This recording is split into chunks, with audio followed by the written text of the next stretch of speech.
Hi, my name is Sandy Welty. I am the owner of For the Love of Sweets. I got started in this business approximately 5 years ago. I started this business because I want to tantalize the taste buds of the Pittsburgh area. I've always loved French baking.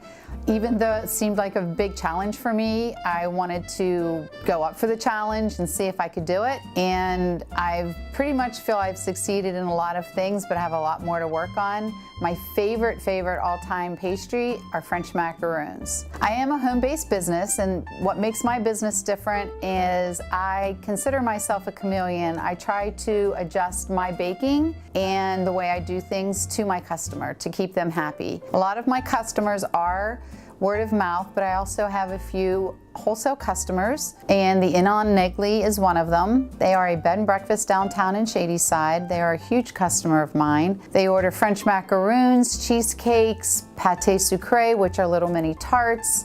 They order gougères, which are cheese puffs with rosemary. Sometimes they do gluten-free, ask for paleo. I can abide with all that. Today I'm going to show you how to make French macaroons step by step. I can do actually any flavor, any color, for any wedding, shower, baby shower, birthday party you can think of.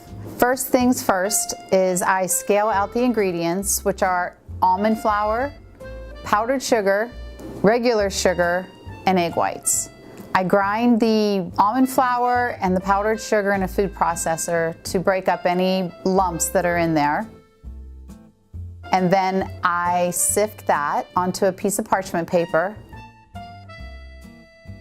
And then I take my egg whites and I beat them until they're stiff peaks, and then I slowly add the sugar to it, and then I add my color. So I could use white, or I could use pink, blue, green, yellow, whichever color of the French macaroon I'm making that day.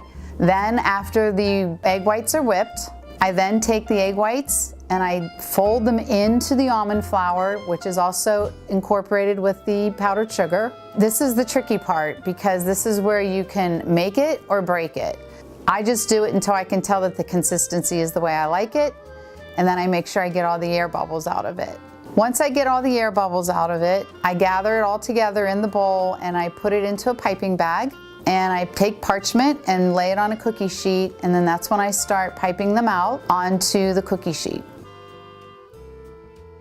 After that, I let them sit approximately for an hour to an hour and 15 minutes until they become almost like a cookie. If you slide your finger across it and it has a nice hard shell on the top of it, it's ready.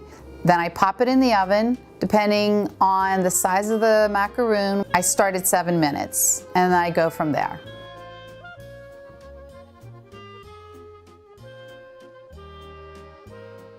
Once I realize and feel that the cookie is done, I take it out, I let it cool, and then I do the fillings.